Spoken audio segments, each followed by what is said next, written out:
All our prices is set in stone. Flick floss. Champagne toast just amongst my folks. Ross has just always been one of my favorite rappers ever. Gotta know, are you putting the Drake beef to rest? Honestly, I discuss a lot of things. You know, set in stone is all about etching a little bit at a time. I don't understand. You're squashing the beef. So I don't know if that means Ricky Rose is. If I'm lying, I'm flying economy. I bet I know who I see. Rick Ross is trying to jump ahead of a flop. I've never seen this before. There's lack of promotion, no proper single rollout. It's kind of a mess. Usually, you got Drake. There's no Drake on this album. Set in stone, baby. Just the title just represent, you know, just etching every move I made over the last 20 years. Here we are, 20 summers later. We the big dogs, you know what I'm saying? And we still hustling. We still enjoy the music. You're not putting Drake at your level. No, see, you might be, I could see it in your eyes, you might be confused with the numbers and all of the fake numbers flood the marketplace 50 something. That should be nothing. Remember what I told you, streets are the streets. Iceman. I ain't nothing to think about. Nothing came to mind. Blank. It's like I just saw that curl. I'm deciding to your life up. Rick, bro, I'm gonna your life up. All your shit, fuck 50 Cent. That go for any man. Boy, off your baby mama just for 4 songs. It's something that we love to do. I love to do it. I love to make music. You know what I mean? When the shit hot, it's hot. Like, cause you ain't Rick Ross, right? You look like you might want to be Rick Ross. Rick Ross arrived on Set in Stone with no shortage of headlines to make, and one subject immediately stole the spotlight: his decades-long rivalry with 50 Cent, a feud that continues to simmer even after all these years. To understand why the tension still refuses to disappear, you have to go back to January 2009, when Rick Ross's track Mafia Music unexpectedly leaked online, setting off a chain of events that would fuel one of hip-hop's most enduring conflicts. On the internet. It was on that record that Rick Ross fired his first direct lyrical shot at 50 Cent, turning simmering tension into an all-out war on wax. The rivalry traces back to 2009, when two of hip-hop's biggest stars transformed a personal dispute into one of the genre's most unforgettable feuds. As the years passed, many fans assumed the bad blood had finally faded, and both men had moved on. But Rick Ross's latest album tells a different story. Instead of closing the chapter, it makes one thing clear: the tension never truly disappeared, and the rivalry is still very much alive. Curtis. You so infatuated with my lifestyle. Just imagine if I had the chance to slap 50 Cent with this shit right here. Come get it, 50. I'm gonna let you know, 50, take it like a player. You had a child from a sex worker. I mean, she a sex worker. 50 Cent, let these people know you really admire me. You love my style, the way I dress, the money I get. And let them know that if you really could, you would put all this to the side to do business with me and work with me. It's the truth. I know it is. Thing about Ross and his career that you have any respect for? Oh, no, there's nothing there. I never wanted to. Before we dive any deeper, a huge thank you to everyone supporting the channel. I personally handle every part of these videos, from the research and recording to the editing, thumbnail design, and final upload. So every single like, comment, and subscription genuinely makes a bigger difference than you probably realize. Your support keeps this channel going. Now, let's get back to the story. On the track Mahogany Caskets, Rick Ross leaves absolutely no room for interpretation. He delivers the blunt line, "Yo, F 50 Cent," absolutely key, making it unmistakably clear that this long-running feud is still alive in 2026. More than 15 years have passed since their rivalry first exploded, yet the insults are still being delivered through music instead of fading into history. And that's exactly why fans continue to follow every new release, waiting to see who takes the next shot. So there's going to be some diss tracks at some people in the album that's coming out. Some names will be called out in the album that's coming out. It's a good chance. It's a good chance. Yeah, it's a good chance. Is there going to be like a Leroy in there, Bruce Leroy type of thing, or no? Oh, that was a nice alley-oop right there. 50 Cent, you saw he threw me the alley-oop about your son. Yeah. That's a nickname. Bruce Leroy. Yeah. That should be a song title. Could it be? It might not be too late. It might not be too late. Ross take a shot at you a couple weeks ago about a girl that you're not even with no more. We wearing Travis Scotts all week. Girl. What is it with you and Ross that's just been going on for so long? Nothing else works for him outside of mentioning me. When things get bad, you mention me. It gets covered further. I get covered across the board. They get covered on the hip hop blog. It is what it is. And you watch because I have nothing else to say. You just see it happen periodically as they go. You know, you see that big white elephant? That property he lives at? It costs more than the nightclubs. He's in the nightclubs. What kind of rich cut his own grass? Why are you out there cutting your own grass? You're trying to save money, nigga? You don't want to pay for the lawn to get cut, huh? Ain't nothing wrong with cutting your grass. Jose, the history with you and 50, is it better now? Are you guys now friends? Like, do you guys talk now, or is it still no relationship? Nah, homie, Wash. We've never been cool. From day one? No. This is a big business you guys are a part of. You guys are two of the heavyweights in the business. I mean, what is there to talk about? A lot of things to talk about. History, beef. What kind of history?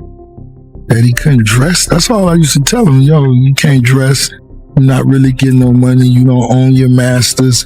Eminem saved you. Dr. Dre saved you. All the big names. Rose did it himself.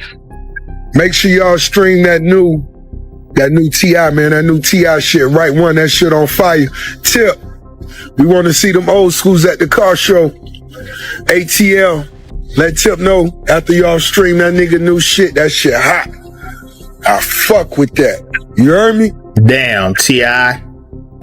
Damn, Tip. Send you to your mother like your father do. 50 Cent mom, died in a fire. He talking about how T.I. is linked up with God, and you, assuming 50 Cent, is running with demons, so the devil must be your father, send you to the... Another reason this track has people talking is T.I.'s appearance on Mahogany Caskets. His verse feels like much more than a routine guest feature because T.I. has also had highly publicized disagreements with 50 Cent, giving the collaboration an extra layer of meaning. Fans were quick to point out that T.I. recently released several diss tracks aimed at 50 Cent, so hearing both rappers share the same record immediately fueled speculation across social media. Rather than disguising his intentions behind clever wordplay, Rick Ross keeps his message straightforward, repeating his stance with little room for misunderstanding. The song also features the lyric, "F your baby mama just for 4 songs." From 23, a line that has sparked even more debate as listeners continue dissecting every possible reference and hidden meaning behind the lyrics. Boy, F your baby mama just for 4 songs. Niggas think that it's an opportunity to create energy or like a excitement for the actual release of a record. And I understand that it may be more attention than you usually get, but it'll be the kind of attention that when it goes away, you go away. The company, the system might actually feel like it's a good idea for the moment until they realize that I won't stop. There's nobody in control of me. I'm deciding to fuck your life up. Rick, bro, I'm gonna fuck your life up for fun. This is not new. Whether listeners view these lyrics as genuine personal attacks or simply the latest exchange in one of hip-hop's most legendary rivalries, one fact remains impossible to ignore. The feud refuses to fade away. Every new song adds another layer to the story, reigniting debate across the internet and leaving fans wondering who will fire back next and how this decades-long battle will continue to unfold. But for Rick Ross, there's certain artists that it would say things about 50 Cent and that would generate their energy. 50 Cent had some huge records when he had the biggest producers and artists around him putting them together. That's why right now you can't make nothing. The whole career has been based on it. So it's not a surprise that they try to do that to continue the relevance. I'm looking going, good luck, because you're trying to sell a CD at the present moment and I'm not trying to sell music. He's no longer valuable in the music arena. Yeah. Maybe before I would wake up in the morning and on him and say something just to turn up the little vibe. I'm gonna post some new shoes I got later. Let me call him the monkey he is, and that's what it was. I'm a real dude. 50 Cent had some huge records when he had the biggest producers and artists around him putting them together. That's why right now you can't make. Rick Ross also delivers a lyric that immediately became one of the album's biggest talking points when he raps, "I effed your baby mom for 4 songs." Exactly what he meant by that line remains open to interpretation, and fans have been arguing over it ever since the track dropped. Looking back at the history between Rick Ross and 50 Cent, many of the most memorable public moments actually point in the opposite direction. Throughout their years-long feud, 50 Cent publicly shared content involving the mother of Rick Ross's child as part of their ongoing back and forth. Because of that history, many listeners don't believe Rick Ross is making a literal claim here. Instead, they interpret the lyric as a metaphor, suggesting he believes he outperformed or outmaneuvered 50 Cent through his music. He immediately follows the line by referencing 4 songs, leading many fans to connect it to 4 of his best-known diss tracks aimed at 50 Cent: Mafia Music, Kiss My Pinky Ring, In Cold Blood, and Push 'Em Over the Bridge.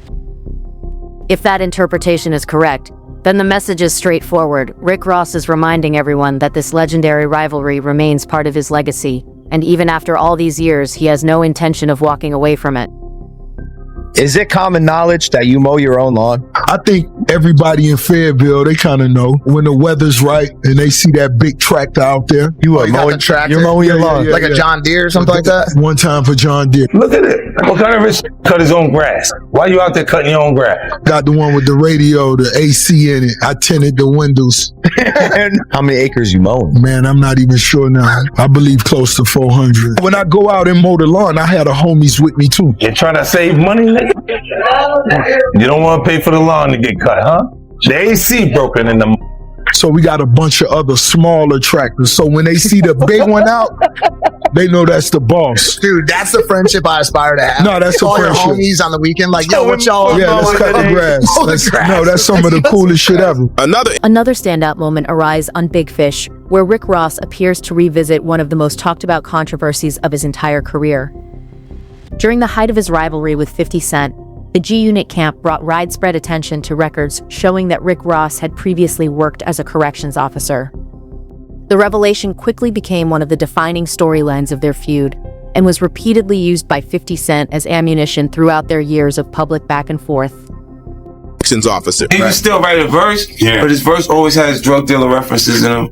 When he's admitted to being a correctional officer. In order to be a correctional officer, you have to not have any criminal history. The revelation quickly turned into one of the most widely discussed moments in hip-hop, sparking debates that stretched far beyond the feud itself.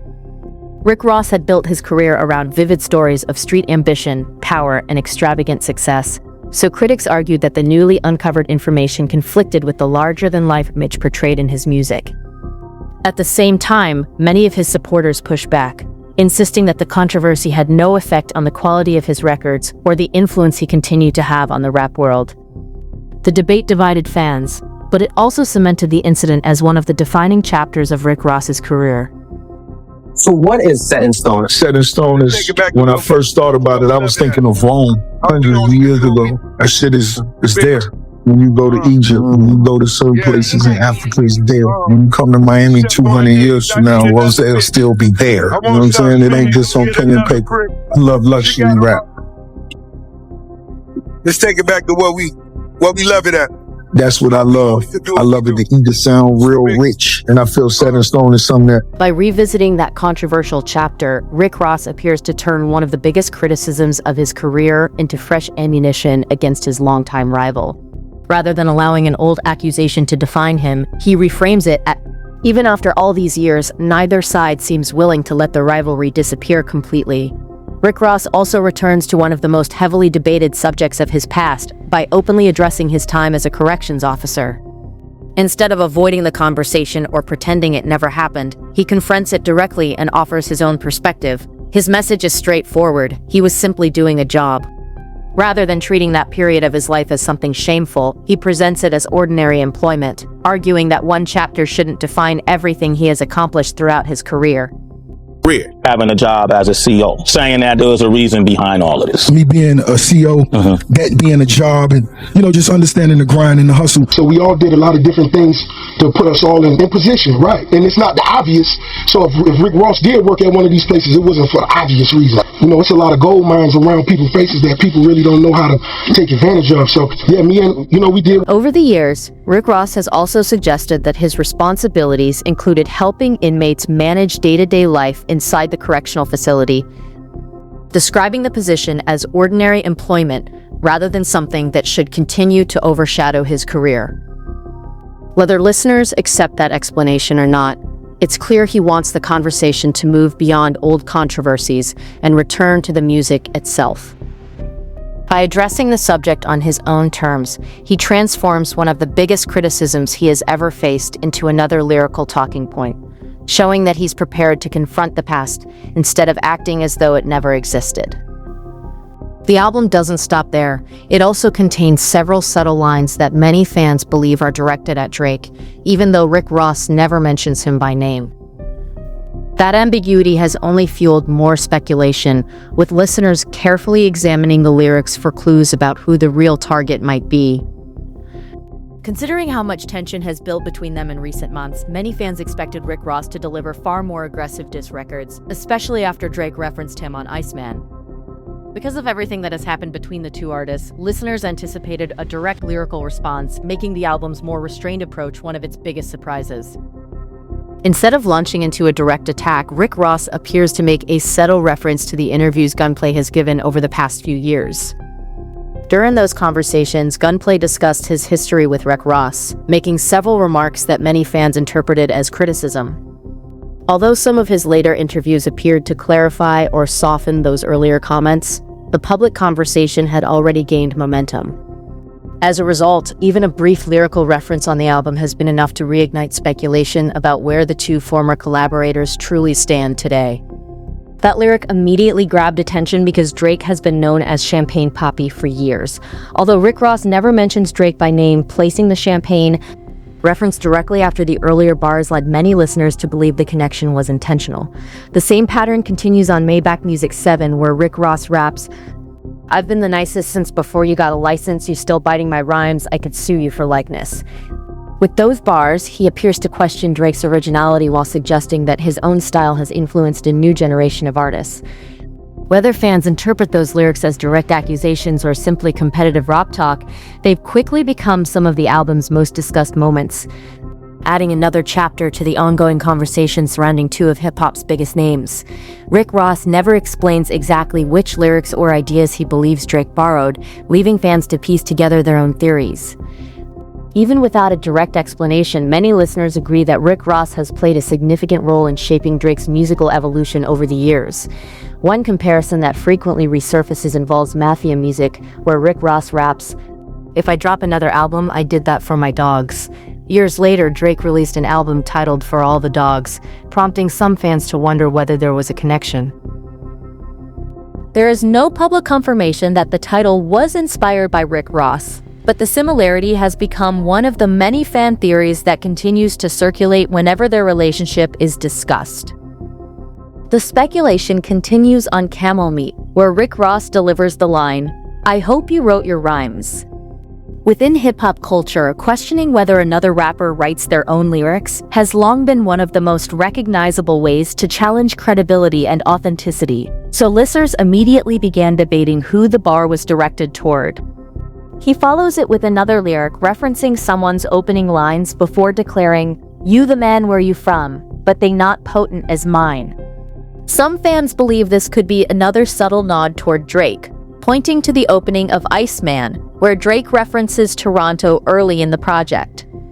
That interpretation has led many listeners to believe Rick Ross is comparing Drake's hometown to his own roots in Florida, arguing that his foundation carries greater weight. As with several other moments throughout the album, Rick Ross never confirms the intended target, leaving plenty of room for competing interpretations. The surprises don't end there. On Ring Around the Rosé, Rick Ross includes the line, "All these dudes is on the Epstein list," a lyric that immediately sparked discussion because of the seriousness of the reference. Fans quickly began debating whether it was directed at a specific individual or simply intended as a broad, provocative statement. Some online discussions even speculated about figures such as Jay-Z, while others argued that the lyric wasn't aimed at anyone in particular. Because Rick Ross never identifies a specific person, the meaning remains open to interpretation. Publicly released Epstein-related records have mentioned numerous well-known individuals over the years, but appearing in those documents alone does not establish wrongdoing. That uncertainty has only fueled further debate, especially given Rick Ross and Jay-Z's long history of collaborations and their generally positive professional relationship. Another moment that fueled online speculation came during Rick Ross's appearance on the Joe Budden podcast while promoting the album. When he was asked why he hadn't attended Jay-Z's anniversary concert, some viewers felt his answer was unusually brief and more reserved than expected. That response doesn't confirm any tension between the two artists, but it was enough to spark fresh theories among fans, with many wondering if there might be more happening behind the scenes than has been made public. The album also seems to revisit another relationship from Rick Ross's past by including lyrics that many listeners believe reference former Triple C's member Gunplay. Once regarded as one of Rick Ross's closest collaborators and a key figure within the group, Gunplay now finds himself at the center of another wave of fan speculation as listeners search the album for clues about where their relationship stands today. One popular theory takes fans back to Stay Sheminin, where Drake delivers the memorable line, "You wasn't with me shooting in the gym," before Rick Ross echoes it later in the record. Some listeners believe that moment could be what Ross is subtly referring to, although there is no public evidence confirming that interpretation, leaving it firmly in the realm of speculation. Even so, the lyric has attracted widespread attention because discussions surrounding rap songwriting and ghostwriters have followed Drake for years. Whenever debates about writing credits resurface, his name is often part of the conversation due to previous public controversies. Whether people accept those criticisms or dismiss them entirely, Rick Ross appears fully aware of those existing discussions, allowing the lyric to carry extra weight without directly explaining what he meant. And if those earlier bars seemed too subtle, Rick Ross quickly offers another clue that many listeners believe is aimed at Drake. Immediately afterward, he references champagne with the line, "Champagne toast just amongst my folks." Because Champagne Papi has long been one of Drake's most recognizable nicknames, many fans interpreted the lyric as another carefully placed reference, adding even more fuel to the speculation surrounding the album. Rick Ross keeps the speculation alive with another lyric that has listeners analyzing every word, claiming that he even wrote a few of your rhymes.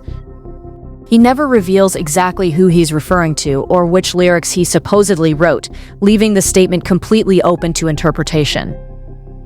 That ambiguity has quickly transformed the bar into one of the album's biggest talking points, with fans across social media debating its meaning and searching for clues hidden within the lyrics. He adds another layer of mystery with the lyric, "Yo, I even wrote a few of your rhymes to show you what it could be." That single line has sparked a fresh wave of speculation across the internet, with fans debating who the message is really aimed at and whether Rick Ross is hinting at behind-the-scenes stories that have yet to be revealed. For many listeners, the lyric feels less like a throwaway bar and more like a teaser, leaving people wondering if an even bigger response is still on the way. Even before the album arrived, Rick Ross had already fueled expectations during a conversation with TMZ, saying that taking shots at Drake wasn't off the table.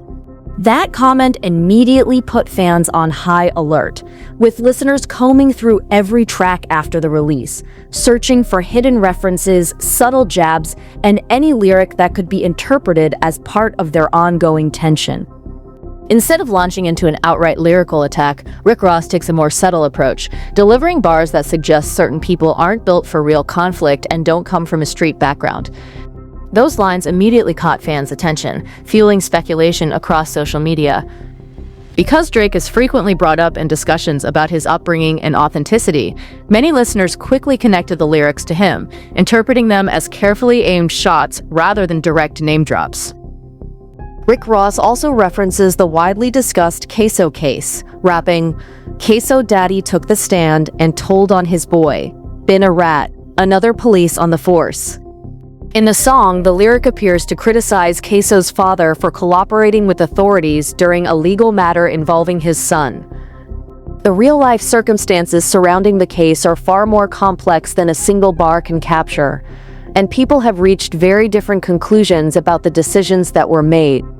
Rick Ross, however, presents a clear perspective through the lens of the song, using language that reflects a traditional street code view of cooperating with law enforcement. Whether listeners agree with that viewpoint or reject it entirely, the lyric has generated another wave of discussion across social media. Like several other moments throughout Set in Stone, Rick Ross combines current events, long-running rivalries, and controversial subjects to create lyrics that invite interpretation. Rather than spelling everything out, he leaves enough ambiguity for fans to dissect every reference, ensuring the conversation continues well beyond the album's release. One detail that also caught my attention is the contrast in how Rick Ross addresses collaboration with authorities compared with some of the artists connected to the project. On one hand, he delivers strong criticism of Queso's father through his lyrics. On the other, some fans have questioned why that same level of criticism doesn't appear to be directed at Gucci Mane, who has also been the subject of public debate over past events. Those discussions have circulated within hip-hop for years, opinions remain divided, and many of the details continue to be disputed. Whether that comparison is fair or not is ultimately up to the listener. Some fans believe Rick Ross is simply telling the stories he chooses to tell, while others argue that personal relationships or the value of certain collaborations may influence what does and doesn't make it into the music. Whatever the explanation, it's another example of how Set in Stone has sparked conversations that extend far beyond the songs themselves. And with that, we've covered the biggest diss records, lyrical jabs, and controversial moments that fans have been discussing from Rick Ross's Set in Stone. Overall, I thought the album delivered several memorable highlights, even if it wasn't flawless from beginning to end. A few tracks didn't leave much of an impression on me, but songs like Caviar Intro and Maybach Music 7 were definite standouts that kept me engaged throughout the project. Now, I want to hear from you. Did Set in Stone live up to your expectations? Or do you think it fell short of the hype? Which lyric or diss stood out the most? And do you think anyone will respond? Share your thoughts in the comments below, because I'd love to know where you stand. And if you enjoyed this breakdown, don't forget to like the video, subscribe to the channel, share it with other hip-hop fans, and turn on notifications so you never miss the next deep dive. Thanks for watching, and I'll see you in the next one. Whether the conversation is about commercial success, influence, or the current state of the music business, many fans believe that's the direction DJ Akademiks would naturally lean. That's exactly why Rick Ross's lyric has become one of the album's most intriguing talking points. Some listeners hear it as a serious statement, others interpret it as sarcasm, while many see it as nothing more than another competitive bar designed to keep people guessing. Whatever the intention, the ambiguity has only fueled more debate. The album doesn't stop with rap rivalries either. It also appears to reference the widely discussed Queso situation, pulling another real-life controversy into the project and giving listeners yet another set of lyrics to analyze for possible meanings and connections. That lyric immediately surprised many listeners because DJ Akademiks has long been viewed by fans as someone who is generally supportive of Drake's music and career. Because of that perception, people quickly began wondering why Rick Ross chose to reference him at all. For many fans, if DJ Akademiks were asked who currently sits at the top of hip-hop, they believe he would most likely point to Drake, citing his commercial success, streaming dominance, chart performance, and overall influence on the genre. That context made the lyrics stand out even more, prompting listeners to search for the deeper meaning behind Rick Ross's decision to bring his name into the conversation. Because of that history, many listeners believe Rick Ross may be addressing the situation through subtle lyrical references rather than turning it into an outright confrontation. Instead of mentioning gunplay directly or escalating the disagreement, the bars feel more like a reminder that old partnerships, public interviews, and past conversations haven't been forgotten. Whether that was Rick Ross's true intention remains open to interpretation, but it has encouraged fans to analyze every lyric, searching for real-life connections behind the album's biggest talking points. The lyrics also suggest that Rick Ross has been paying close attention to everything that's been said about him in recent months. The message comes across almost as if he's telling his critics, "I heard every interview, every comment, and I didn't overlook any of it. Rather than ignoring the public conversation, he appears to acknowledge it directly, reinforcing the idea that nothing happening around his name has escaped his attention. Another unexpected figure who enters the conversation is DJ Academics. However, the reference doesn't immediately sound like a full-blown diss.